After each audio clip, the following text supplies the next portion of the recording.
My mother didn't even glance at me when she slid the check across the mahogany table. $500.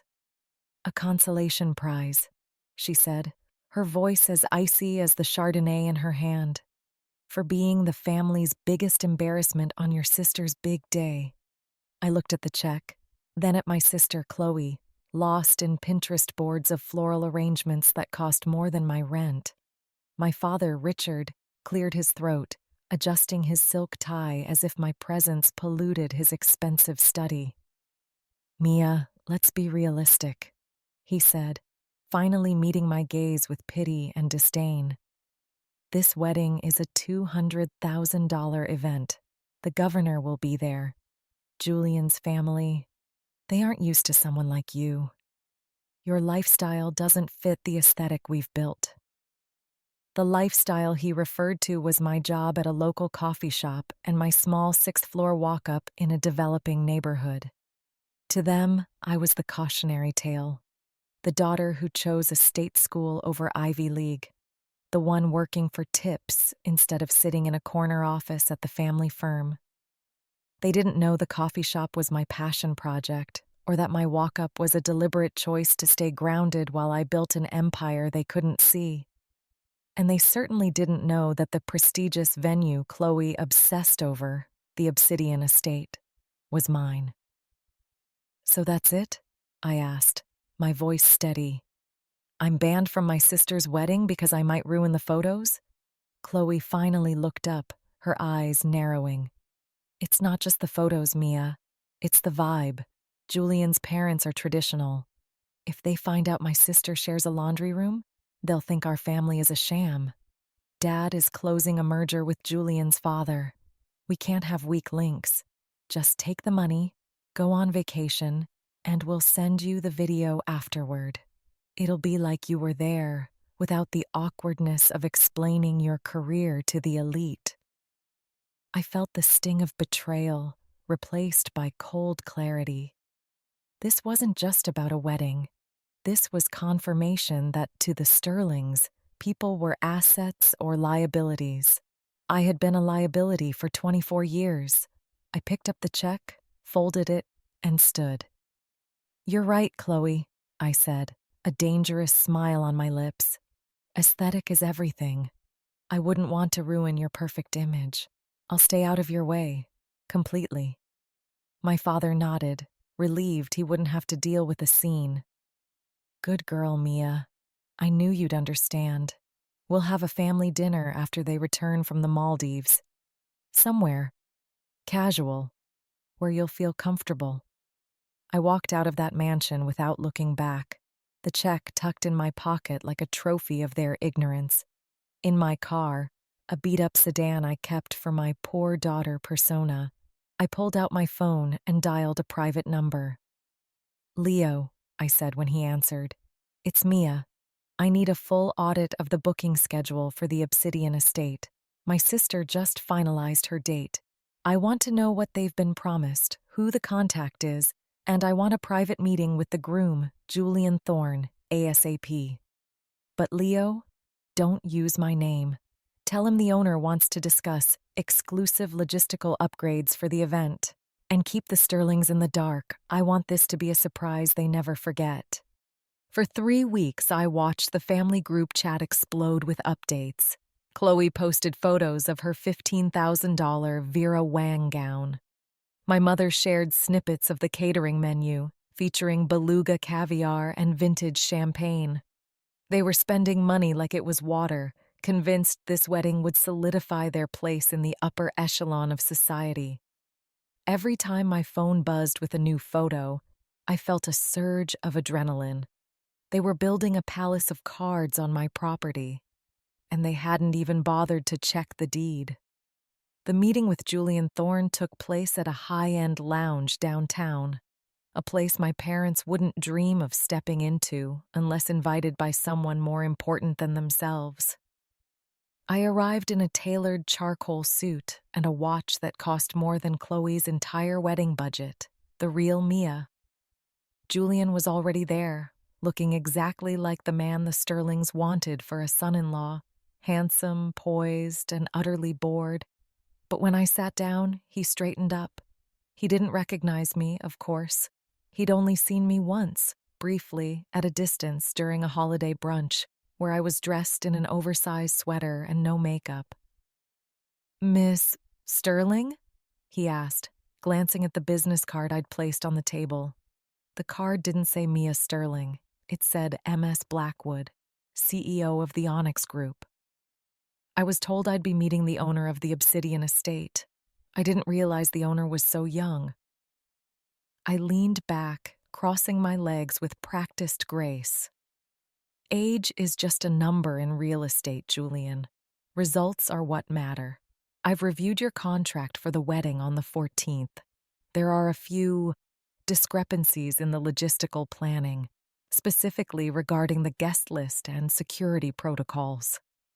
Julian frowned, genuine concern flickering across his face.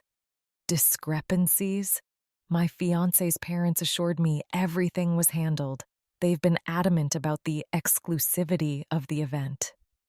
I tapped a rhythmic beat on the table. Exclusivity is my specialty.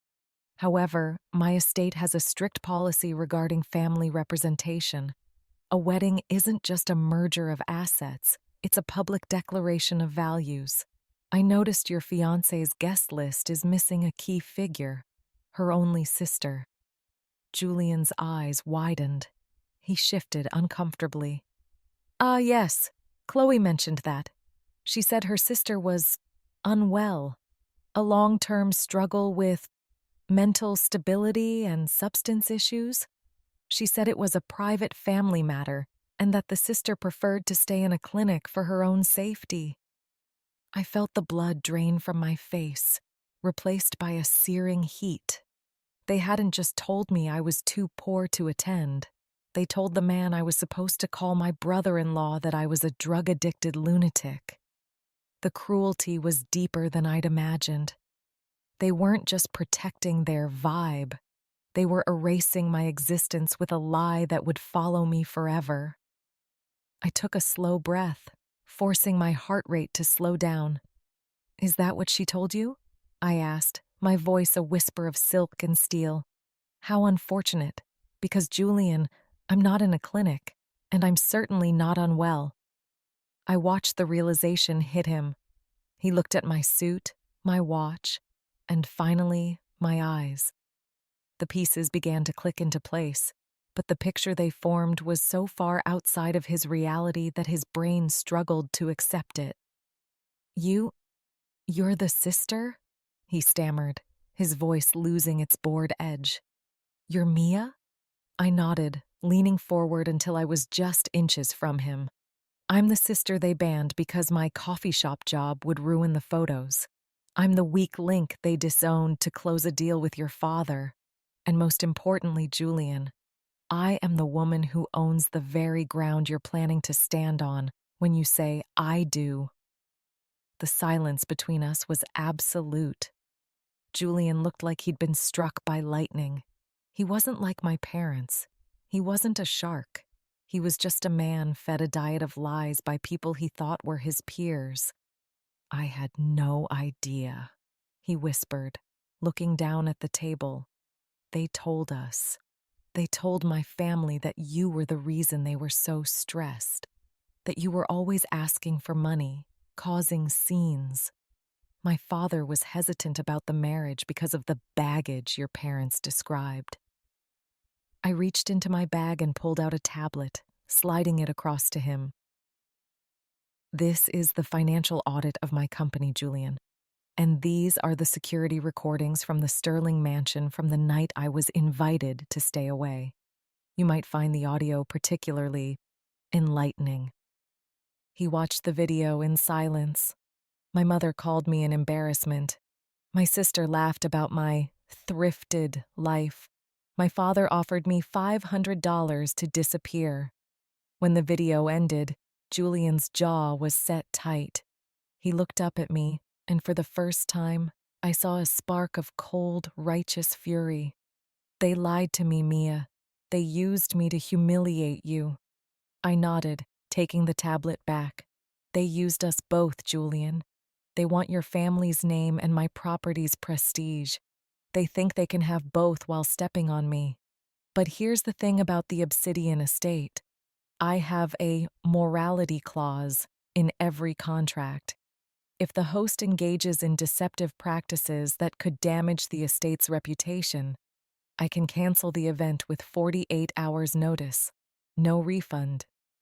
Julian's realization dawned slowly. You're going to cancel the wedding? I shook my head, my smile widening. No, Julian. Canceling it would be too easy. I want the wedding to happen.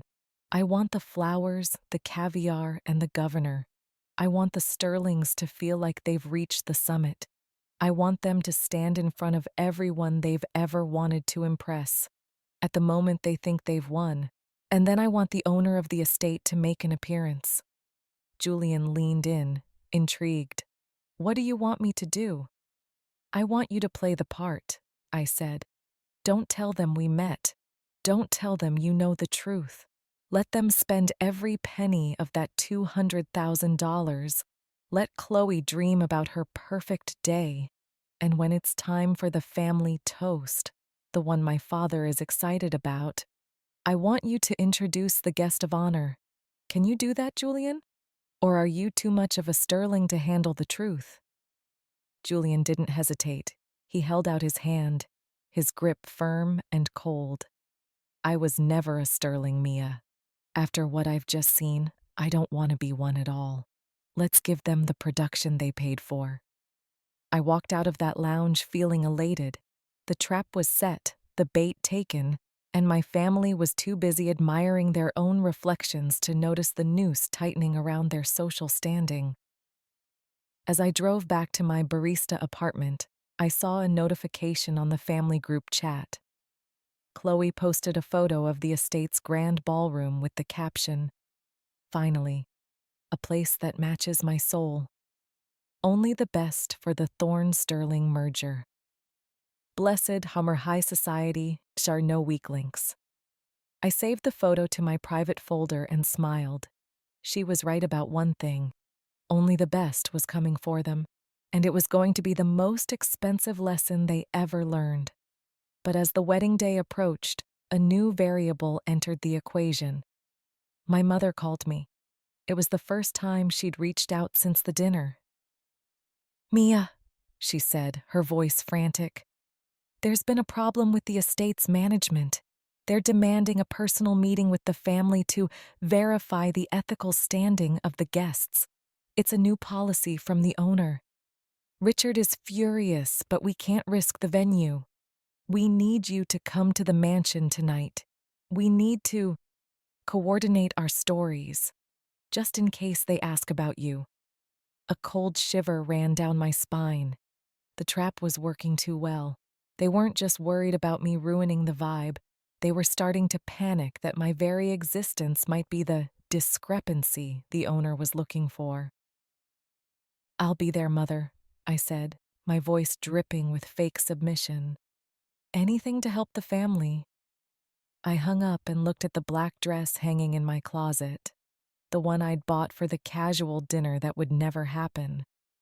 It was time to go back to the mansion. But this time, I wasn't going as the poor daughter. I was going as the storm about to blow their house of cards down. And the best part? They were the ones who invited me in. The air in the Sterling mansion was thick with desperation and expensive lilies. When I walked in, my parents were pacing the study like caged animals in designer suits. Chloe was there too, her face blotchy from crying, clutching a silk handkerchief as if it were a holy relic. They didn't greet me. My father just pointed a trembling finger at a document on the desk. "Sign it, Mia, now. We don't have time for your usual theatrics." I walked over, peering at the paper. It was a formal affidavit stating that I was residing in a specialized wellness retreat in Switzerland, and any rumors of my employment in a service capacity were the result of coordinated identity theft. I almost laughed. They weren't just erasing me. They were creating a paper trail for the lie they'd told Julian.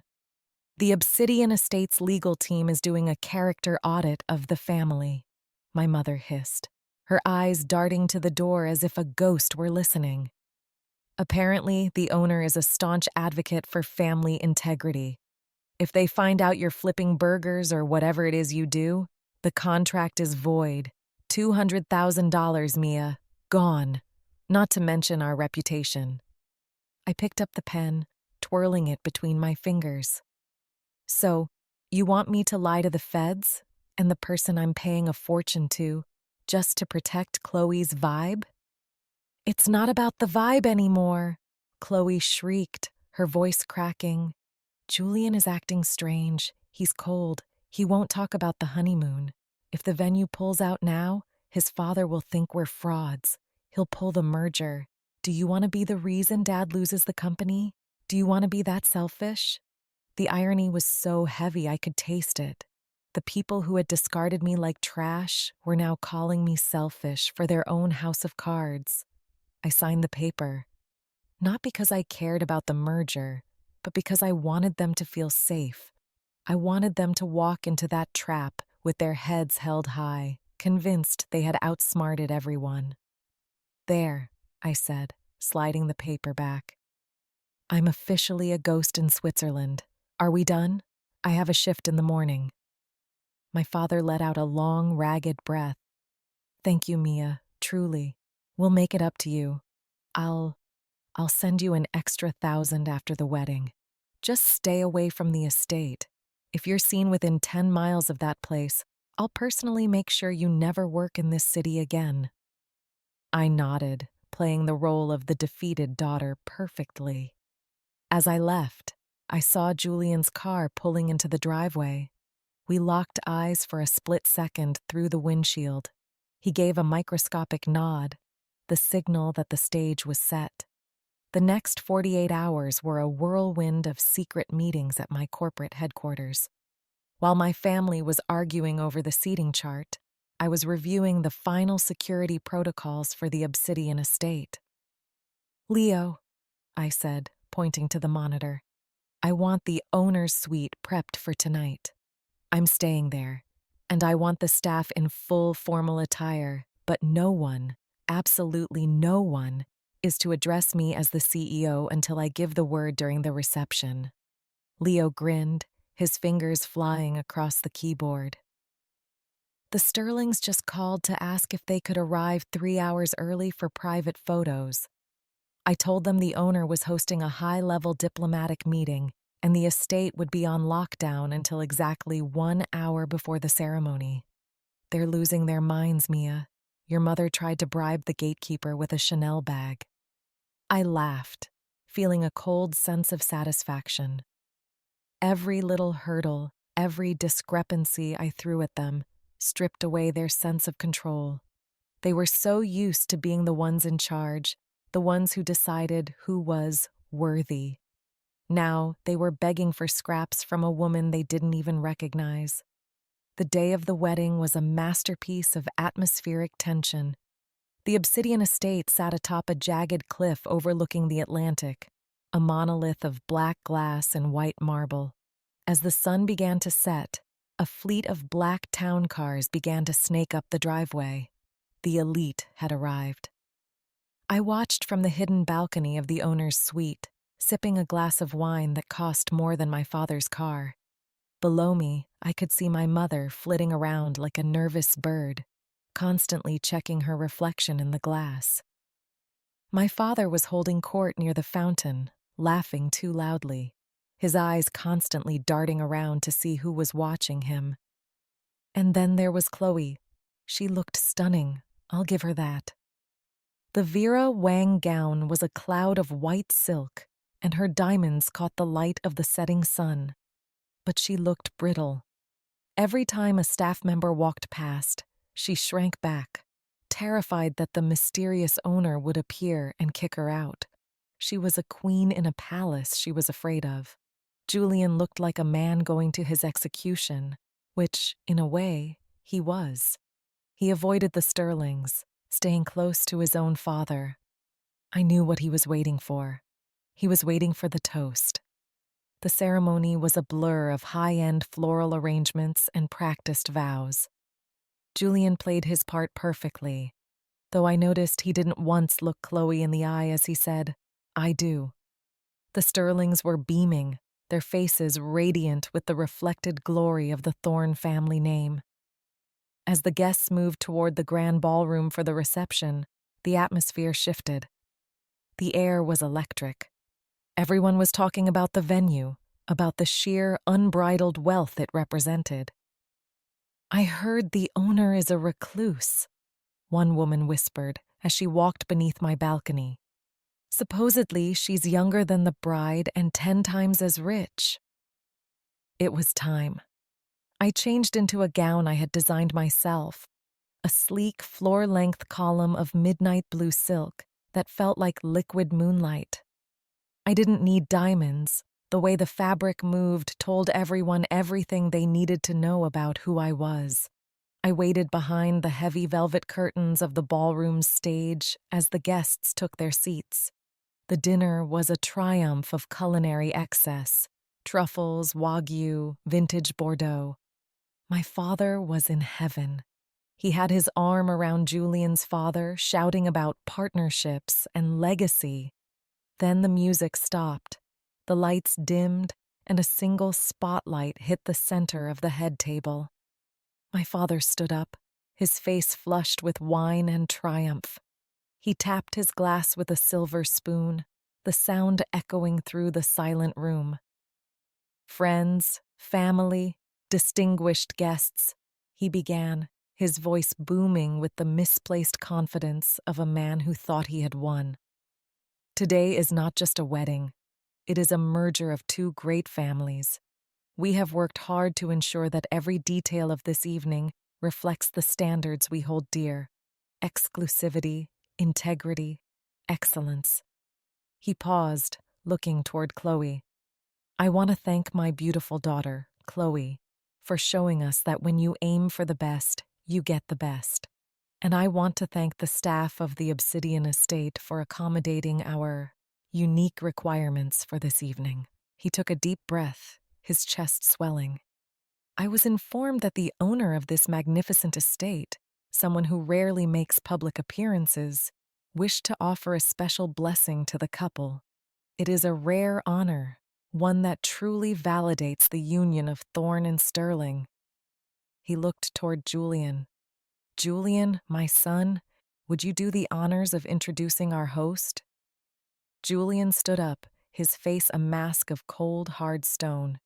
He didn't look at his new wife or his father-in-law. He looked directly at the velvet curtains where I was standing. "My father-in-law is right about one thing," Julian said, his voice carrying to the back of the room without a microphone. "Values are the most important part of any family, but values are only as good as the truth they are built on. For weeks, I have heard stories about a weak link in the Sterling family. I was told about a sister who was unwell, an embarrassment, who preferred the isolation of a clinic to her own sister's happiness." A murmur went through the crowd. Chloe turned white, her hand flying to her throat. My father's smile faltered, confusion furrowing his brow. "Julian," he whispered, but Julian ignored him. "I found that sister," Julian continued, his voice dropping into a dangerous silken tone. "And I found that she wasn't in a clinic. She wasn't an embarrassment. In fact, she was the reason we are all sitting in this room tonight. Because the Sterling family didn't pay for this venue. They merely rented it from the person they tried to erase." Julian stepped back, extending a hand toward the stage. "Ladies and gentlemen, it is my profound honor to introduce the true owner of the Obsidian Estate, the CEO of the Onyx Group, and, as it turns out, the guest of honor, Mia Sterling." The curtains parted. I stepped into the spotlight, my blue silk dress shimmering like the deep ocean. The silence in the room was so profound you could hear the waves crashing against the cliffs outside. I didn't look at the governor or Julian's father. My focus was solely on my parents. My mother's glass shattered on the floor, reflecting her expression of pure horror. My father's mouth hung open, his face turning a shade of purple that matched the wine he'd been bragging about. And Chloe looked like she wanted the earth to swallow her whole. Her perfect day was crumbling before 1,000 witnesses. I walked to the edge of the stage, microphone in hand. "Good evening," I said, my voice smooth and deadly. "I hope the caviar was to your liking, Father. It's a special harvest from one of my private suppliers.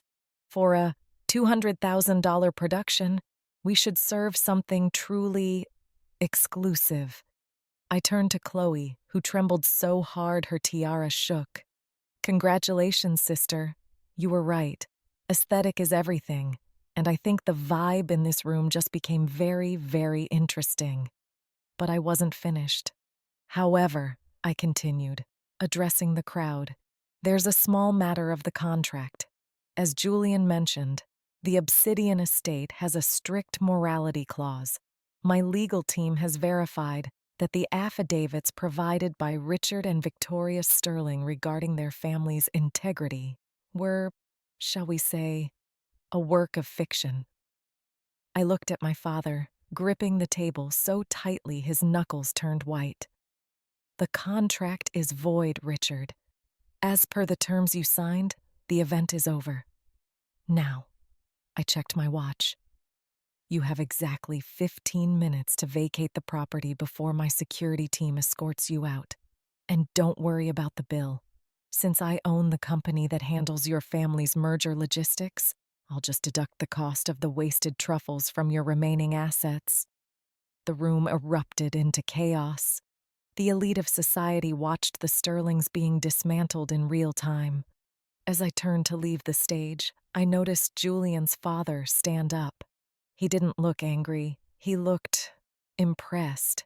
He glanced at my father with contempt, then turned to me and gave a sharp, respectful nod. The merger was dead. The Sterlings were ruined. And the night was just beginning. The grand ballroom of the Obsidian Estate didn't just descend into chaos. It experienced a complete social implosion. I stood on that stage, a silent witness to the destruction I had orchestrated. It was like watching a high-speed car crash in slow motion, expensive, violent, and impossible to ignore. The governor was the first to react, signaling his security to whisk him away from the Sterling scandal. One by one, the titans of industry and the queens of society rose, their faces twisted in shock and opportunistic gossip. They weren't just leaving, they were fleeing a sinking ship. My mother was on her knees, clawing at Arthur Thorne's jacket. "Arthur, please. It was a misunderstanding. She's always been prone to exaggeration." Arthur Thorne, a man whose wealth was built on brutal honesty and ironclad contracts, looked down at her as if she were a stain on his custom shoes. He didn't respond. He simply pried her hands off and turned away, heading toward Julian. Richard, my father, was a different story. The purple hue of his face had faded to a sickly gray. He struggled to approach the stage, leaning on a table for support.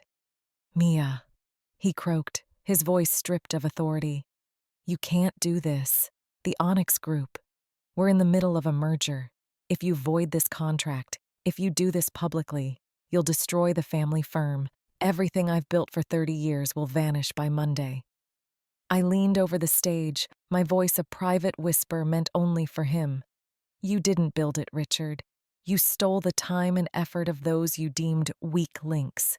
You built a legacy of lies, funded by my silence. Consider this your final audit.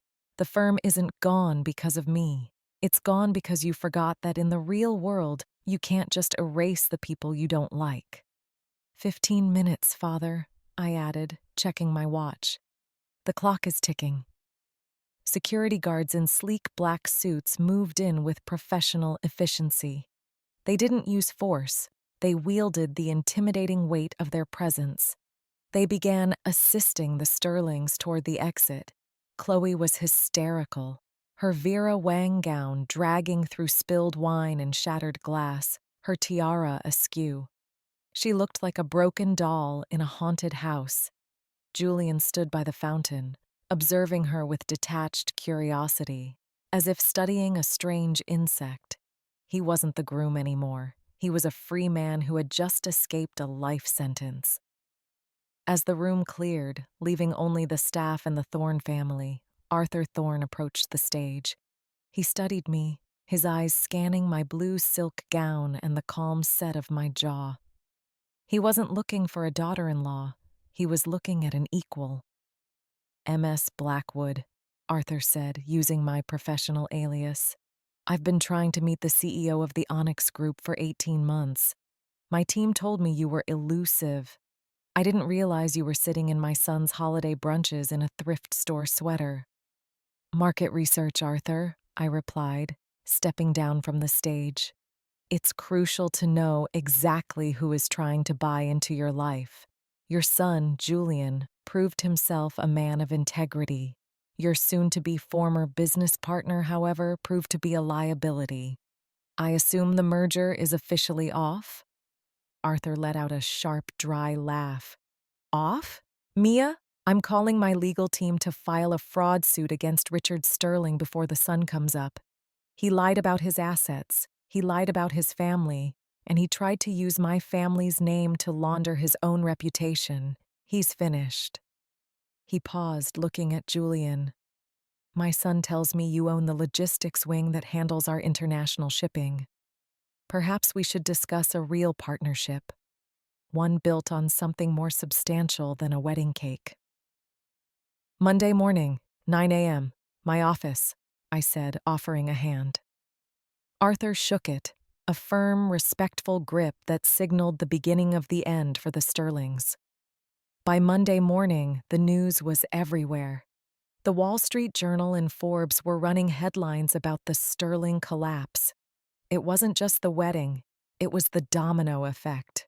When Arthur Thorne pulled out of the merger, every other investor followed suit. The Sterling firm didn't just lose its value, it became toxic.